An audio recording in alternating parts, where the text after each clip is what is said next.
Hello and welcome all of you, and you're watching K Judiciary Academy with me Kunal Singhal. हम पढ़ रहे हैं constitution of India का. Before starting today's class, few of the particulars about this code, about this act. This act was enacted, the Constitution of India was enacted on 26th November 1949 and it was enforced on 26 January 1950. ये कुछ dates हैं जो आपको particularly ध्यान में रहनी ही चाहिए, important dates. इसके बाद में अगर हम बात करें इसके स्ट्रक्चर की, so it has a preamble. Further it has been divided into 22 parts with 395 articles and 12 schedules.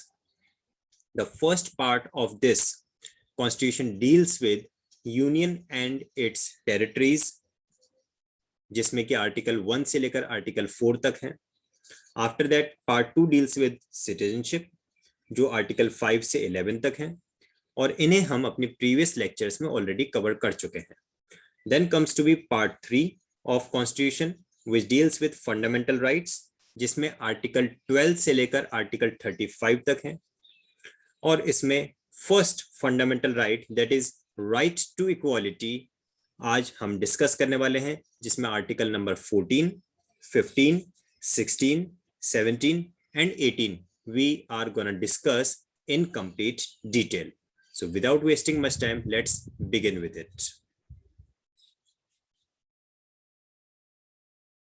Right to equality, it means सभी को समानता का अधिकार. आर्टिकल 14 बताता है equality before law. Equality before law का पहले एक बार बेयर प्रोविजन पढ़ते हैं. क्या लिखा है? The state shall not deny to any person equality before law और equal protection of law within the territory of India. तो अब इसको हम डायसेक्शन करते हैं. एक तो बात ये, दैट इज आर्टिकल 14 अप्लाइज होता है to within the territory of India, not outside the territory of India. It is applicable within the territory of India. It applies to all the persons within the territory of India. It means whether a person is a citizen और a non citizen, article 14 उस पर apply होगा. It will be a mandate for the state, ये हमारे state के लिए compulsory है कि article 14 that is equality before law को एप्लीकेबल करे ही करे, डिनाई नहीं कर सकते. स्टेट की डेफिनेशन अगर आप देखना चाहते हैं तो स्टेट की डेफिनेशन के लिए आप रेफर करेंगे सेक्शन 12 को. Section 12 Article 12 specifies about the definition of state, in which the state includes parliament and the government and the state legislature and the local authorities. वो सब स्टेट की डेफिनेशन में आती हैं. और कुछ जो लीडिंग केस लॉज हैं, सुप्रीम कोर्ट ऑफ इंडिया के कुछ जो जजमेंट्स हैं, उसमें भी स्टेट को डिफाइन किया गया है. अब बात आती है equality before law. What does equality before law mean? Equality before law का मतलब है चाहे मैं मेल हूं या फीमेल, चाहे मैं किसी भी रिलीजन को बिलोंग करता हूं, किसी भी कास्ट से बिलोंग करता हूं, लेकिन मुझे पूरा इक्वल ट्रीटमेंट मिलेगा इन concern of education, in concern of public employment and all. अगर मैंने कोई ऑफेंस किया है तो मैं किसी भी रिलीजन से बिलोंग करता हूं, लेकिन उस ऑफेंस का जो पनिशमेंट इंडियन पीनल कोड 1860 में स्पेसिफाइड है, मुझे वो पनिशमेंट मिलेगा. मेरा ट्रायल सीआरपीसी 1973 के अकॉर्डिंगली चलेगा, चाहे मैं किसी भी रेस, कास्ट, रिलीजन से बिलोंग करता हूं, लेकिन there will be an equality before the law. कानून के सामने, विधि के सामने सभी लोग समान होंगे. अगर किसी ने ऑफेंस किया है इंडिया के किसी भी पार्ट में, तो चाहे वो सिटीजन है या नॉन सिटीजन, चाहे वो हिंदू है या मुस्लिम, चाहे वो किसी माइनॉरिटी ग्रुप से बिलोंग करता है या मेजोरिटी से, चाहे वो मेल है या फीमेल, लेकिन पनिशमेंट उसे मिलेगा as per Indian penal code. Trial उसका चलेगा as per CrPC, because before the law every person is equal. That is stated by equality before law. Next आता है आपके पास में equal protection of law. Equal protection of laws. Equal protection of laws का मतलब क्या है? अगर मेरा कोई भी फंडामेंटल राइट इन्फ्रिंज होता है, अगर स्टेट मेरा कोई भी फंडामेंटल राइट इन्फ्रिंज करता है, तो उसके लिए मैं कोर्ट में जाके, सुप्रीम कोर्ट में आर्टिकल 32 के अकॉर्डिंगली और हाई कोर्ट में आर्टिकल 226 के अकॉर्डिंगली जाके मैं उसे एनफोर्स करवा सकता हूँ। बीइंग अ सिटीजन और a non citizen, being belonging to any religion, caste, race, creed, there will not be any discrimination. I can get my right, my fundamental right enforced from the court. Equal protection of law का मतलब है मैं किसी भी category से belong करता हूं, किसी भी रिलीजन से बिलोंग करता हूं, लेकिन अगर मेरा कोई राइट इन्फ्रिंज होता है, then it shall be the liability, it shall be the duty of the state to protect my laws and my rights.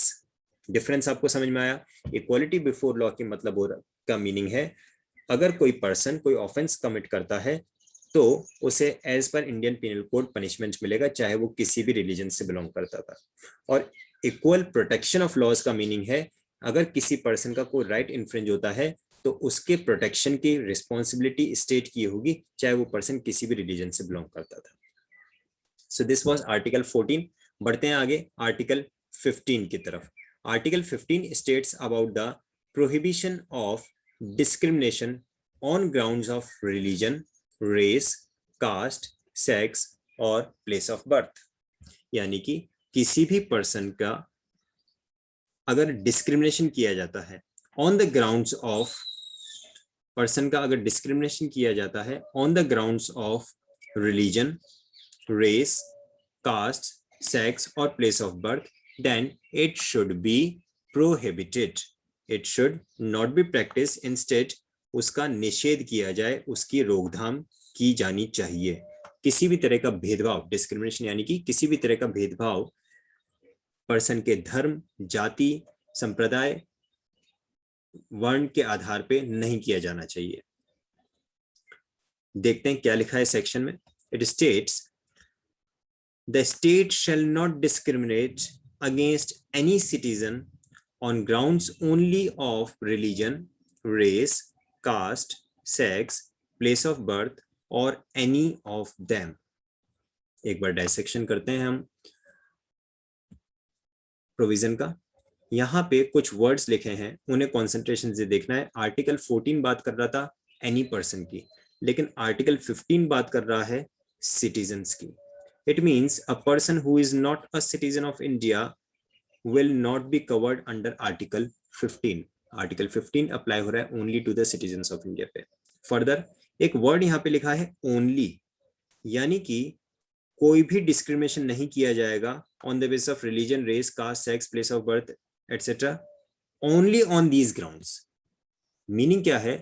अगर इनके साथ में कोई और जस्टिफाइड क्लास ऐड कर दिया जाता है, फॉर एग्जाम्पल सोशली और economically backward, socially and educationally backward, ऐसा कोई क्लास ऐड कर दिया जाता है इनके साथ में, then it will be justified. लेकिन सिर्फ रिलीजन के बेसिस पे, सिर्फ रेस एंड कास्ट के बेसिस पे, सिर्फ जेंडर के बेसिस पे, सिर्फ प्लेस ऑफ बर्थ के बेसिस पे डिस्क्रिमिनेशन नहीं होना चाहिए।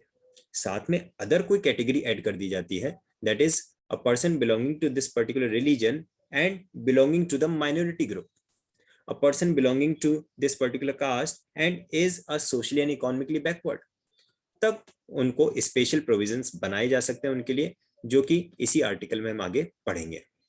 बट ध्यान रखना है only on base of religion, race, caste, sex, place of birth, कोई डिस्क्रिमिनेशन, कोई भेदभाव नहीं होना चाहिए। And this article applies only to the citizens of India, not to the non citizens.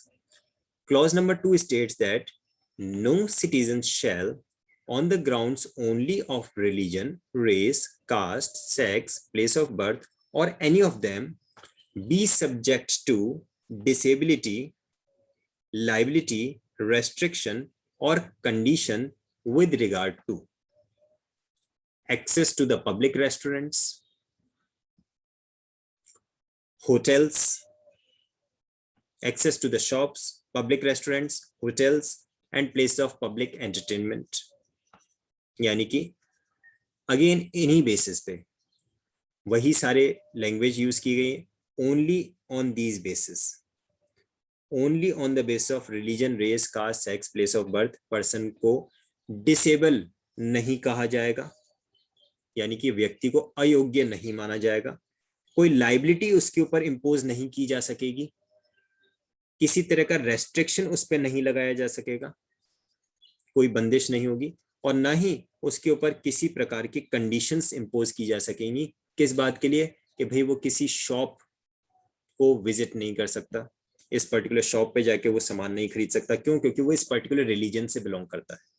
वो किसी पर्टिकुलर रेस्टोरेंट, पब्लिक रेस्टोरेंट में नहीं जा सकता। क्यों? क्योंकि वो पर्टिकुलर कास्ट से बिलोंग करता है।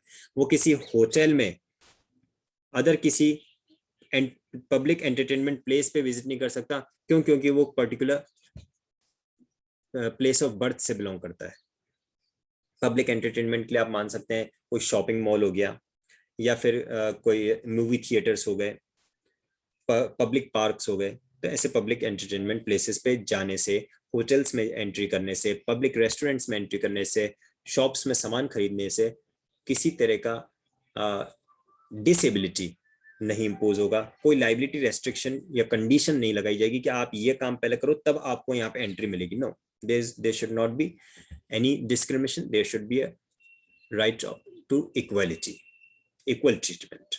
Further, इसके आगे और भी ये बात लिखी है कि इन बेसिस पे आपको किसी कुएं से पानी लेने से, कोई पब्लिक वेल अगर है, किसी कुएं से पानी लेने से, किसी बावड़ी से पानी लेने से, किसी घाट वगैरह पे नहाने से या वहां पूजा अर्चना करने से, किसी रास्ते से जाने से, किसी पब्लिक रिसोर्ट जो कि पूरी तरह से स्टेट द्वारा मेंटेन किया गया है, पूरा या पार्शियली भी, अगर स्टेट या स्टेट फंड से मेंटेन किया गया है, जो जनरल पब्लिक के नेचर के प्लेसेस हैं, उनको विजिट करने से किसी तरह की अयोग्यता, किसी तरह की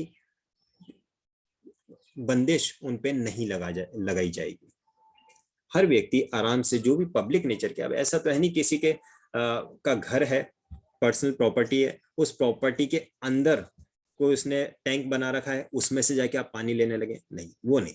यहाँ बात हो रही है पब्लिक नेचर की, ठीक है। कोई भी ऐसी प्रॉपर्टी जो कि पब्लिक फंड से मेंटेन की गई है, यानी कि गवर्नमेंट फंड से, स्टेट फंड से, यानी कि गवर्नमेंट फंड से मेंटेन की गई है, जो ऐसी प्रॉपर्टी है जो पब्लिक नेचर की है, ठीक है, तो उसमें आ जाते हैं आपके बाथिंग घाट्स, कोई जो पब्लिक रास्ता है। अब आप किसी के घर में से जबरदस्ती ट्रेसपास हो रहे हैं, वो तो अलाउ नहीं होगा, लेकिन जो रोड है जनसाधारण के लिए, आम लोगों के लिए है, कोई पब्लिक वेल्स हैं, पब्लिक टैंक्स हैं, पब्लिक बाथिंग घाट्स हैं, public roads, public places, public resorts, कोई भी ऐसी प्लेसेस जो कि स्टेट फंड से मेंटेन की गई हैं और पब्लिक नेचर की हैं, उन पे विजिट करने से किसी तरह की अयोग्यता नहीं रहेगी, किसी तरह की कोई बंदिशें नहीं होंगी, किसी तरह का कोई रेस्ट्रिक्शन, लाइबिलिटी या कंडीशन इंपोज नहीं होगी।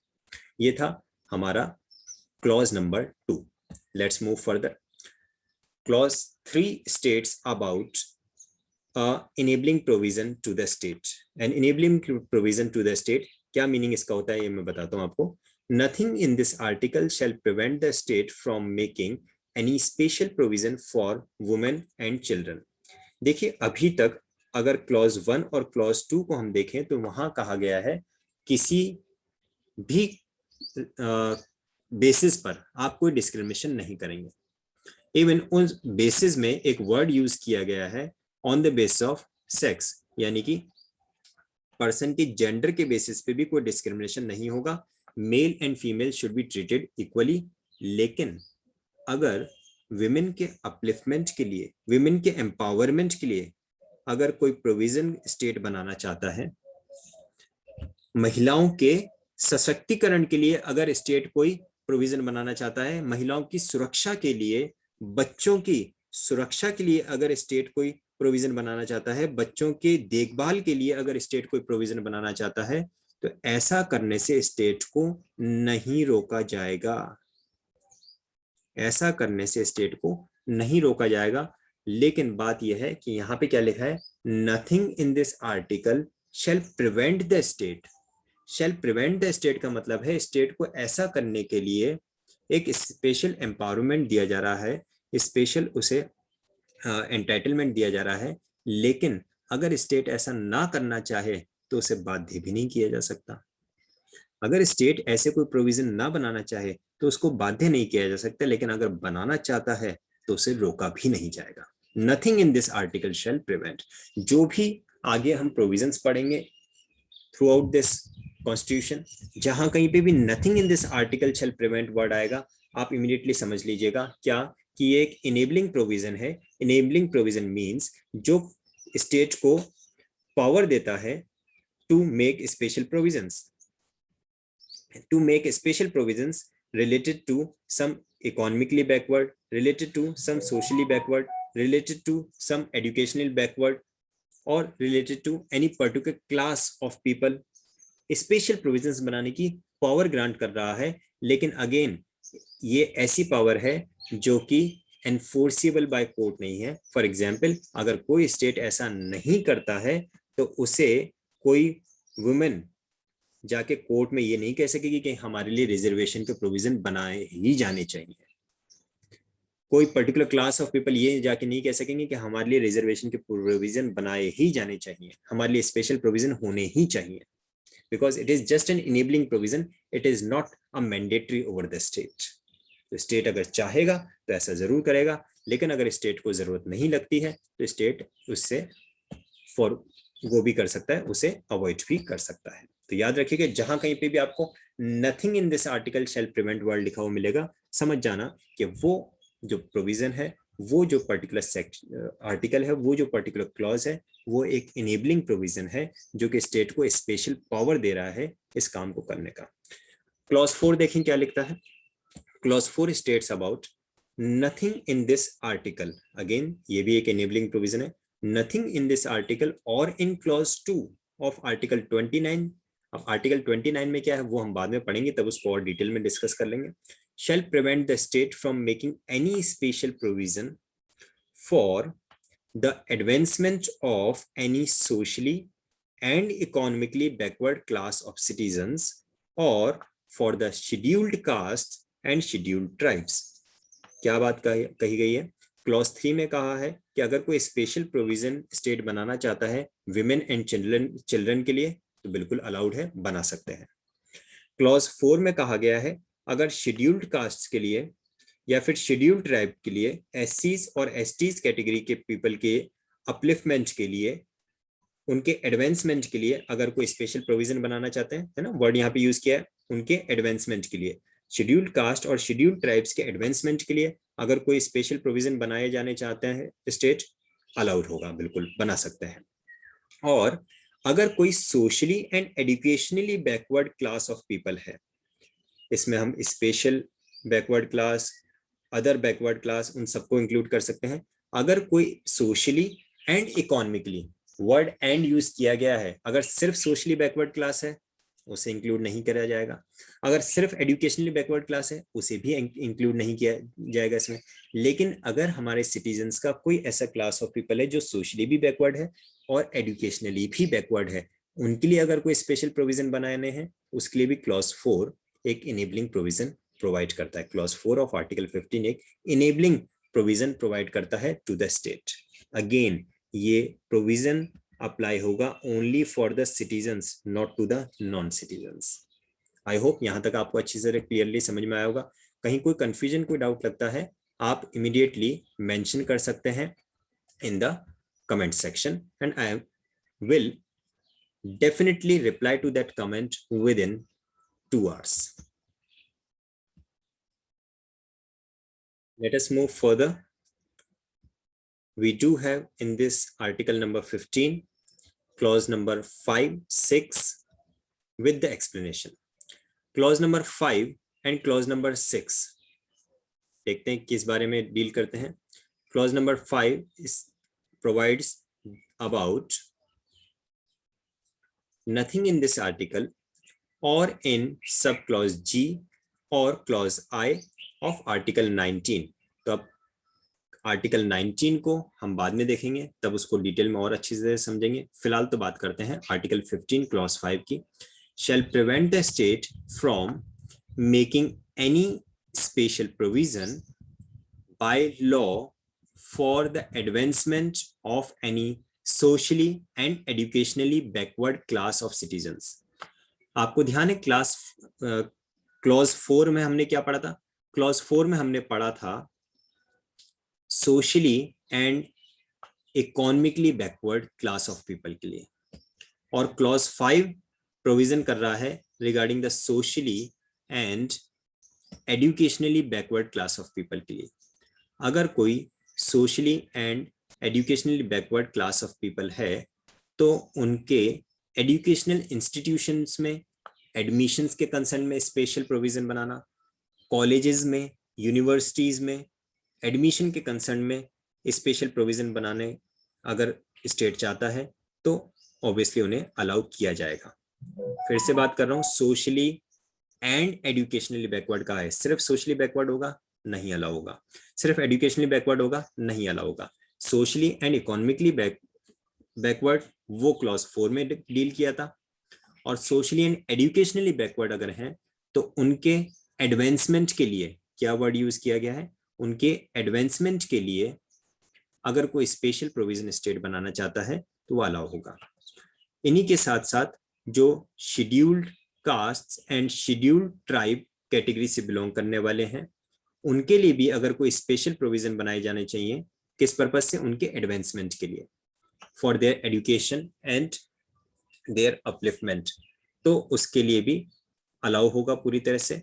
स्टेट को एक पावर रहेगी, एंटाइटलमेंट रहेगा। Let's see further what is written here कि ये जो स्पेशल प्रोविजन किस कंसर्न में बनाए जा रहे हैं।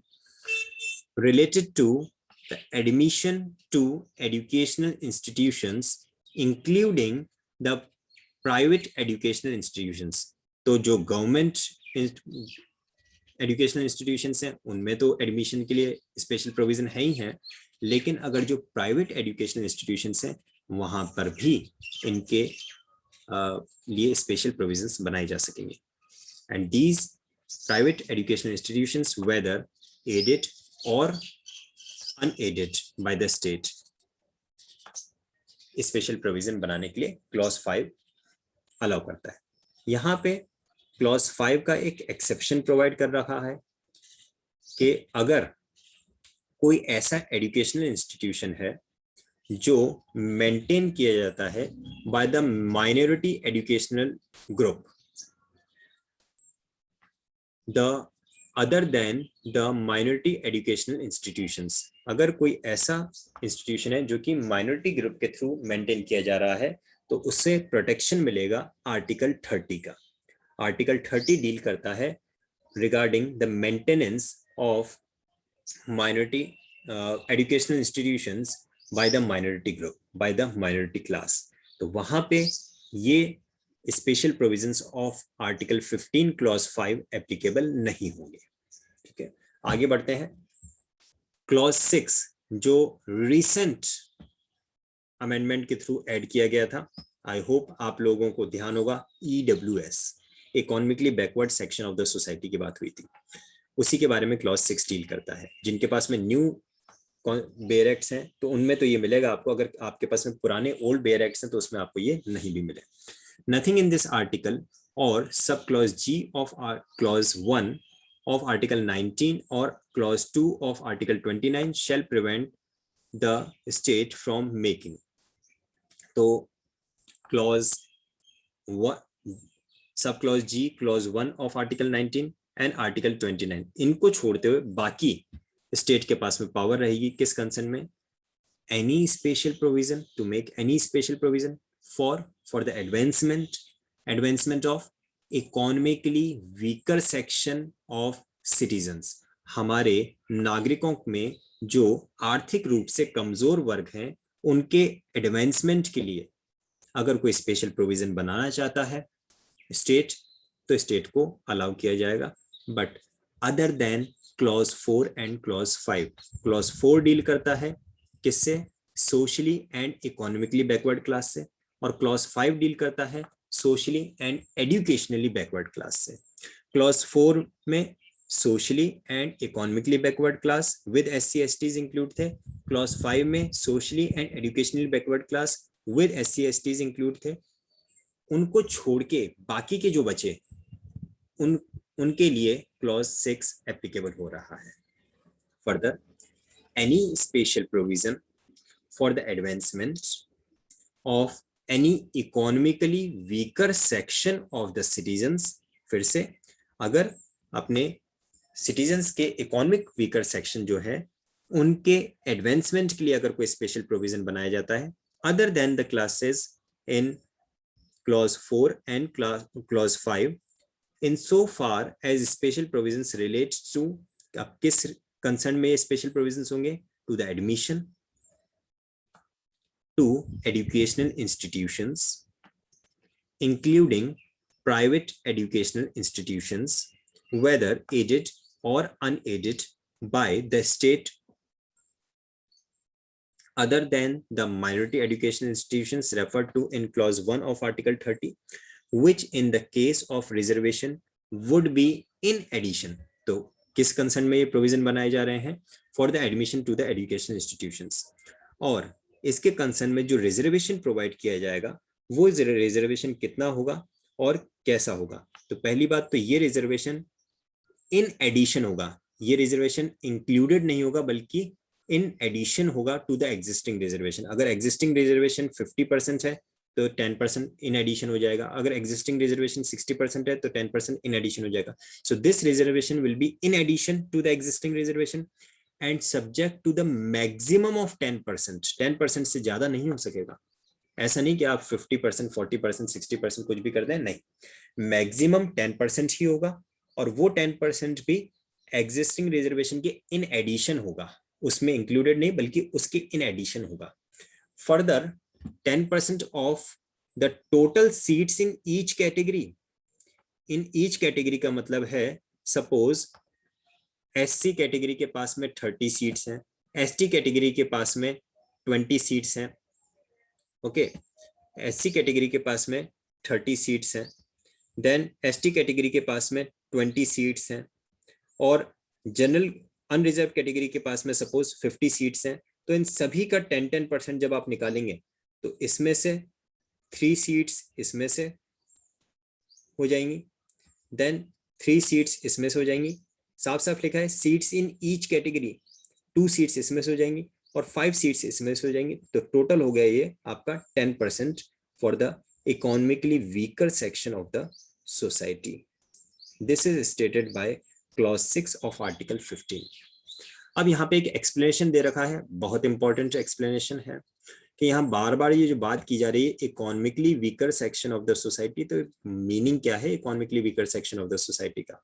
सो for the purpose of clause 6 of article 15 as well as for article 16, for both this, for article 15 and article 16, economically weaker section shall be such as may be notified by the state from time to time, यानी कि state समय समय पर इसको define कर सकेगा कि economically weaker section किसे समझा जाएगा और उसके लिए क्राइटेरिया क्या लिया जाएगा, बेसिस ऑफ फैमिली इनकम और अदर इंडिकेटर्स के भी, जमीन जायदाद फिक्स एसेट्स वगैरह वो भी इंक्लूड अगर किए जाने हैं तो वो भी किए जाएंगे, अदरवाइज फैमिली इनकम को मेन बेस लिया जाएगा, लेकिन वो भी टाइम टू टाइम। लाइक अभी आपको ध्यान है कि अभी 8 लाख रुपीस की लिमिट दे रखी, हो सकता है आज से 10 साल बाद उस लिमिट को एक्सटेंड किया जा सके, उस लिमिट को रिड्यूस किया जा सके। So from time to time the state will notify that which section or which class of people will be included in the economically weaker section of the society, and this explanation applies to article 15 as well as article 16। बढ़ते हैं आगे इसी के साथ में इस part के, that is equality, right to equality, article 15, article 14 से लेकर आर्टिकल 18 तक के हैं, जिसे आज हम पूरा कंप्लीट कवर करेंगे। Moving towards article number 16, article 16 applies for the equality of opportunity in matters of public employment। हमने आर्टिकल 15 को डिटेल में पढ़ा और उसका अगर मैं जिस्ट निकालना चाहूं तो बात आ रही थी कि एक तो जो पब्लिक प्लेसेस हैं, आर्टिकल 15 की बात कर रहे हैं, जो पब्लिक प्लेसेस हैं जिसमें रेस्टोरेंट्स हो गए, मॉल्स एंड शॉपिंग मॉल्स हो गए, मल्टीप्लेक्सेस वगैरह, थिएटर्स, मूवी थिएटर्स, कोई होटल्स हैं, पब्लिक घाट्स, टैंक्स, वेल्स, इन सभी जगहों पे किसी भी बेसिस पे कोई डिस्क्रिमिनेशन नहीं होगा। अगर ये स्टेट फंड से मेंटेन किए जाते हैं, अगर ये जनरल पब्लिक के नेचर के हैं, तो इन पे विजिट करने से किसी तरह का कोई रेस्ट्रिक्शन इम्पोज नहीं होगा, कोई डिसेबिलिटी नहीं होगा, कोई लाइबिलिटी इम्पोज नहीं होगा, कोई कंडीशंस नहीं लगाई जाएंगी। और उसके अलावा आर्टिकल 15 ये भी डील करता है कि अगर कोई socially and economically backward class है, या फिर कोई socially and educationally backward class है, या फिर विमेन एंड चिल्ड्रन है, या फिर अगर कोई SC एंड ST कैटेगरी से बिलोंग करता है, या फिर कोई इकोनॉमिकली बैकवर्ड क्लास से बिलोंग करता है, इन क्लासेस के लिए, इन कैटेगरीज के लिए अगर स्टेट कोई स्पेशल प्रोविजन बनाना चाहता है for their proper representation, for their advancement, not proper representation, for their advancement in education, in concern of protection, तो आर्टिकल 15 इस बारे में प्रोविजंस देता है। अब आर्टिकल 16 की अगर हम बात करें तो आर्टिकल 16 बात करता है opportunity in matters of public employment. Public employment में यानी कि गवर्नमेंट डिपार्टमेंट में जो नौकरियां दी जाती हैं उनमें बराबर अपॉर्चुनिटी मिलनी चाहिए, इक्वल अपॉर्चुनिटी मिलनी चाहिए, उसके कंसर्न में आर्टिकल 16 प्रोविजन बता रहा है। Clause 1 states that there shall be equality of opportunity for all citizens. It applies to citizens only in matters of relating to employment or appointment to any office under the state. यहाँ पे बात जो हो रही है, बात under the state की हो रही है. It is not applicable to the private institutions but it applies to the public institution that is which is maintained by the state, यानी गवर्नमेंट डिपार्टमेंट्स की बात हो रही है. और गवर्नमेंट डिपार्टमेंट्स में किसी भी बेसिस पे किसी तरह का कोई डिस्क्रिमिनेशन नहीं होना चाहिए, यानी कि सभी लोगों को, हमारे जितने भी सिटीजन्स हैं, सभी सिटीजन्स को इक्वल अपॉर्चुनिटी मिलनी चाहिए in concern of employment, in concern of appointment in the office, relating to the employment and appointment where in the office under the state. ठीक है, देखते हैं क्लॉज 2 क्या कहता है.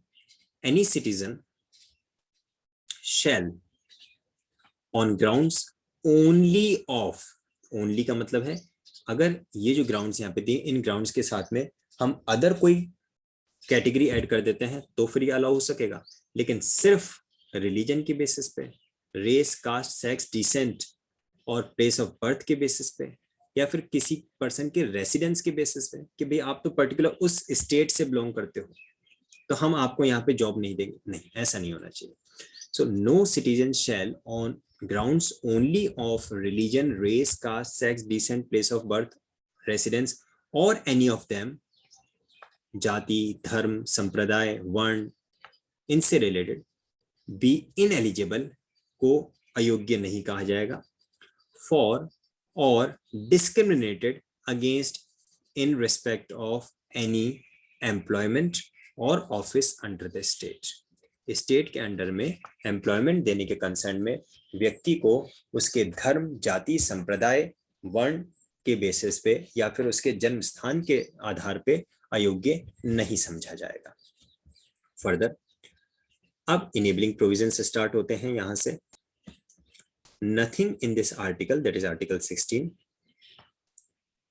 Prevent the parliament from making any law prescribing in regard to a class or classes of employment or appointments to an office under the government of or any local or other authority within the state or union territory, any requirement as to the residence within the state or union territory prior to such employment or appointment. क्या बताया है clause 3 में? Clause 3 में power दी गई है parliament को. Clause 3 power देता है किसे? पार्लियामेंट को. और किस कंसर्न में ये पावर दी गई है? The power have been given and enabling provision is provided by clause 3. The power have been given to the parliament in concern of making special arrangements for the purpose of appointments for the purpose of employment and appointment in an office of the government. ठीक है, यहाँ पे article 16 clause 3 special enabling provision provide कर रहा है to the parliament for the employment and appointment to an office under the government और the local authority और any of the state और यूनियन टेरिटरी. किसके लिए?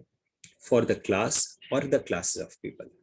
कोई भी ऐसे जिनके लिए पार्लियामेंट को महसूस होता है कि ये किसी तरह से भी वंचित है, जिनका प्रॉपर रिप्रेजेंटेशन अभी तक जॉब्स में नहीं हो पाया है, तो उनके लिए एम्प्लॉयमेंट और अपॉइंटमेंट के कंसर्न में स्पेशल प्रोविजंस बनाए जाने के लिए प्रोविजन होता है क्लॉज 3 में.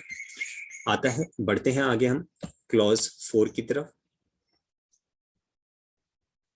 Nothing in this article shall prevent the state from making any provision for the reservation of appointment.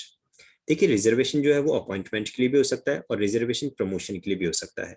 Clause 4 deal कर रहा है रिजर्वेशन ऑफ अपॉइंटमेंट की, और post in favour of any backward class of citizen which in the opinion of the state is not adequately represented in the services. ये word important है. कब ऐसा reservation appointment के लिए बना सकेगा स्टेट? जबकि अगर स्टेट को ऐसा लगता है कि ये जो क्लास ऑफ पीपल है, पहली बात तो ये बैकवर्ड क्लास ऑफ पीपल है, इन्हें प्रॉपर अधिकार या कह सकते हैं प्रॉपर अपॉर्चुनिटीज नहीं मिली, और दूसरा इस पर्टिकुलर जॉब में इनका रिप्रेजेंटेशन बहुत कम है, इस पर्टिकुलर सर्विस में इनका एडिक्वेट रिप्रेजेंटेशन नहीं है. अब ये जो बैकवर्ड क्लास है ये हमारे सिटीजन्स का ही होना चाहिए. ठीक है, ये हमारे सिटीजन्स का ही होना चाहिए, नॉन सिटीजन्स का नहीं हो सकता. तो सिटीजन्स में से अगर कोई ऐसे क्लास हैं जिन्हें एडिक्वेट रिप्रेजेंटेशन जॉब्स में नहीं मिल सका है, तो उनके लिए अपॉइंटमेंट में रिजर्वेशन के प्रोविजंस स्टेट बना सकेगा. मूविंग फर्दर,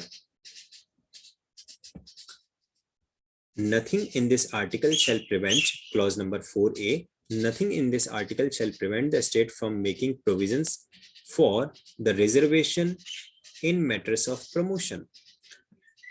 clause 4 डील करता है in matters of appointment and clause 4A deal करता है in matters of promotion with consequential seniority to any class. यानी प्रमोशन के कंसर्न में भी रिजर्वेशन के प्रोविजंस अप्लाई होंगे, और the classes of post in the services under the state in favour of scheduled castes, scheduled tribes, which in the opinion of the state are not adequately represented. यानी कि ground क्या लिया जा रहा है? Ground ये है कि अगर हमें लगता है कि इस पर्टिकुलर सर्विस में scheduled caste and scheduled tribes category के लोगों का एडिक्वेट रिप्रेजेंटेशन नहीं है, उन्हें मौका ही नहीं मिला कि वो अपने इन सर्विसेज में, इन ऑफिसेज में वर्क कर सकें, इन ऑफिसेज में सर्विस ले सकें, अपॉइंटमेंट ले सकें, प्रमोशन ले सकें, तो ऐसी कंडीशन में उनके लिए स्पेशल प्रोविजन बनाए जा सकेंगे. Further, nothing, clause 4B, nothing in this article shall prevent the state from considering any unfilled vacancies. बात हो रही है अनफिल्ड वैकेंसीज की. अगर किसी पर्टिकुलर ईयर में रिजर्व्ड कैटेगरी की कोई वैकेंसीज अनफिल्ड रह जाती हैं, यानी कि उन पे अपॉइंटमेंट नहीं हो पाते हैं, तो क्या उन पोस्ट पे उन अनरिजर्व कैटेगरी के कैंडिडेट्स को अपॉइंटमेंट दिया जा सकेगा? नहीं. इसके कंसर्न में प्रोविजन देता है क्लॉज 4B कि अगर रिजर्व कैटेगरी के कोई पोस्ट्स, कोई वैकेंसीज अनफिल्ड रह जाती हैं, तो उन्हें कैरी फॉरवर्ड किया जाएगा for the succeeding year. They will be carried forward for the succeeding year, and they shall not be filled with the unreserved categories or other class of people. ये था क्या? This was regarding Article 16, which is related to the equality, right to equality in concern of public employment. Fine. Right to equality in concern of public employment to all the citizens of India. Moving further, next आता है हमारे पास में Article 16 Clause 5. Nothing in this article shall affect the operation of any law which provides that the incumbent of an office in connection with the affairs of any religious or denominational institution or any member of the governing body thereof shall be a person professing a particular religion or belonging to a particular denomination. अब देखिए, वैसे तो हमने यहाँ पे क्या पढ़ा article 16 में कि किसी भी पब्लिक ऑफिस में अगर जॉब देने की बात आती है, एम्प्लॉयमेंट देने की बात आती है, अपॉइंटमेंट की बात आती है, प्रमोशन की बात आती है, तो कोई डिस्क्रिमिनेशन नहीं होगा, प्रॉपर इक्वल ट्रीटमेंट होना चाहिए सभी के लिए। दूसरा ये भी बताया कि particular backward class of the society है तो उनके लिए स्पेशल प्रोविजन बनाने का एंटाइटलमेंट स्टेट को मिलता है। लेकिन अगर कोई ऐसा इंस्टीट्यूशन है जो रिलीजियस नेचर का है, अगर रिलीजियस नेचर का कोई इंस्टीट्यूशन है तो उसमें अपॉइंटमेंट के कंसर्न में सिर्फ उसी पर्सन को पूजा अर्चना के लिए अपॉइंट किया जाएगा जो उस पर्टिकुलर रिलीजन से बिलोंग करता है। इसमें तो कोई गलती नहीं है।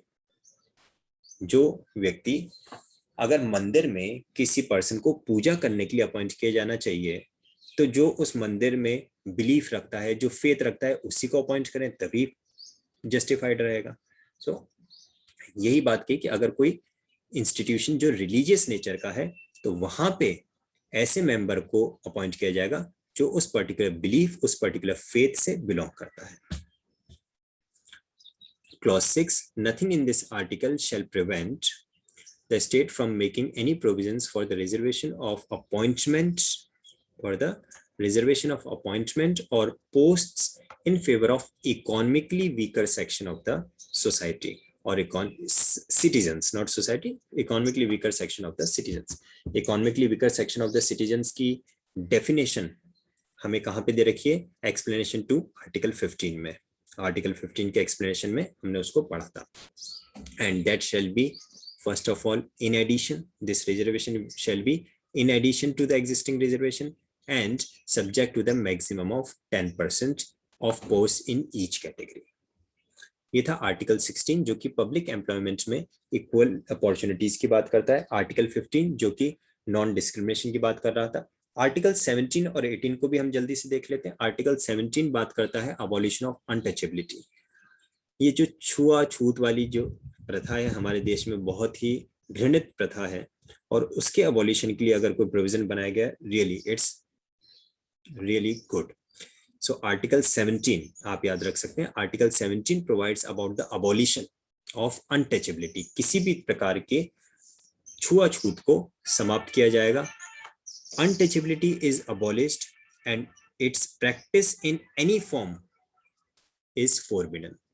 और फिर भी अगर किसी भी फॉर्म में इसे प्रैक्टिस किया जाता है then it shall be an offense punishable in accordance with the law.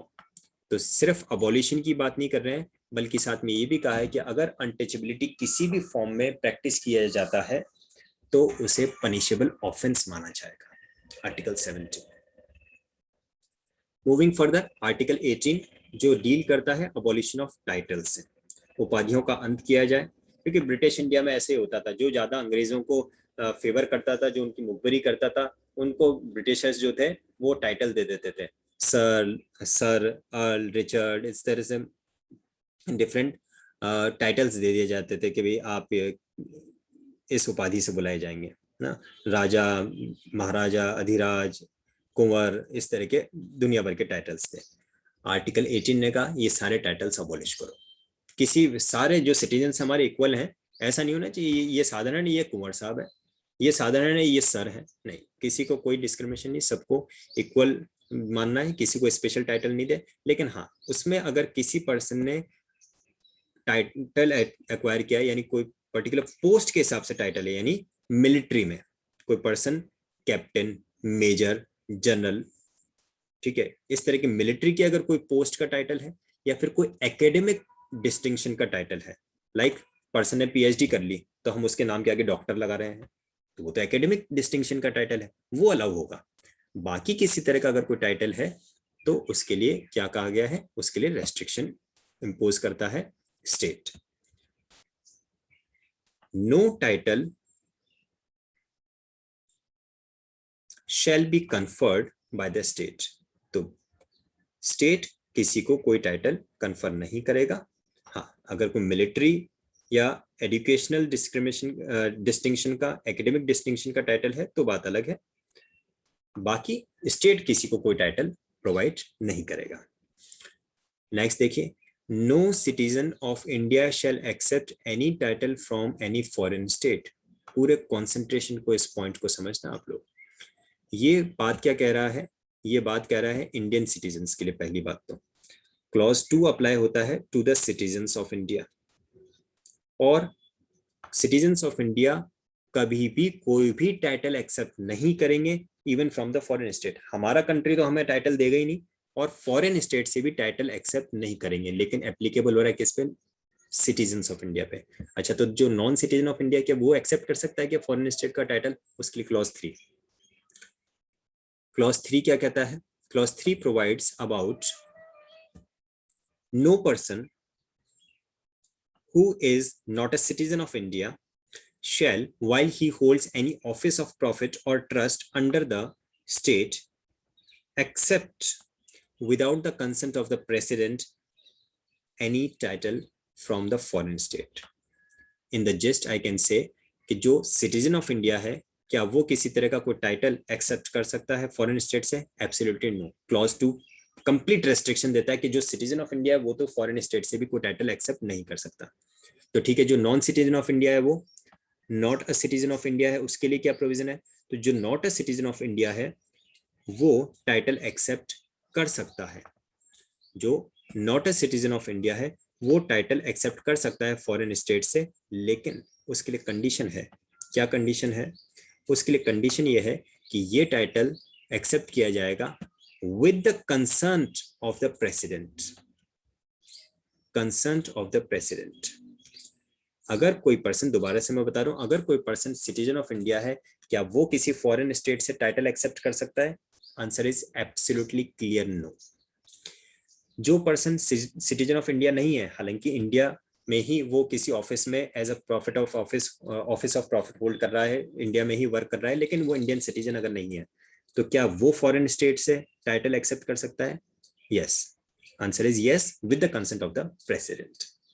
President आपको जाके कहेगा सर मैं आपका इंडियन सिटीजन नहीं हूं, लेकिन आप ही के कंट्री में पिछले 10 साल से वर्क कर रहा हूं, और मुझे ये पर्टिकुलर कंट्री है जो एक टाइटल देना चाहता है, उपाधि देना चाहता है, क्या मैं एक्सेप्ट कर लूं? तो अगर प्रेसिडेंट आप अपनी कंसेंट देते हैं तो वो नॉन सिटीजन ऑफ इंडिया जो है वो टाइटल एक्सेप्ट कर सकेगा। क्लॉज 4 देखिए, क्लॉज 4 क्या कहता है? No person holding any office of profit or trust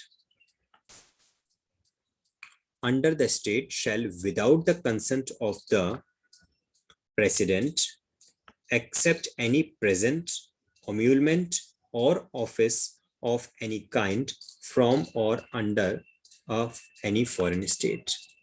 तो बात ये आती है कि क्लॉज 4 किस पे अप्लाई हो रहा है? सिटीजन्स पे या नॉन सिटीजन्स पे? क्लॉज 4 कहा है नो पर्सन, यानी कि सिटीजन नॉन सिटीजन दोनों कवर हो गए। ठीक है, क्लॉज 2 सिर्फ सिटीजन्स के लिए, क्लॉज 3 सिर्फ नॉन सिटीजन्स के लिए है, क्लॉज 4 में दोनों कवर हो गए। ठीक है, किस चीज की बात कर रहा है? क्या एक्सेप्ट नहीं करना है?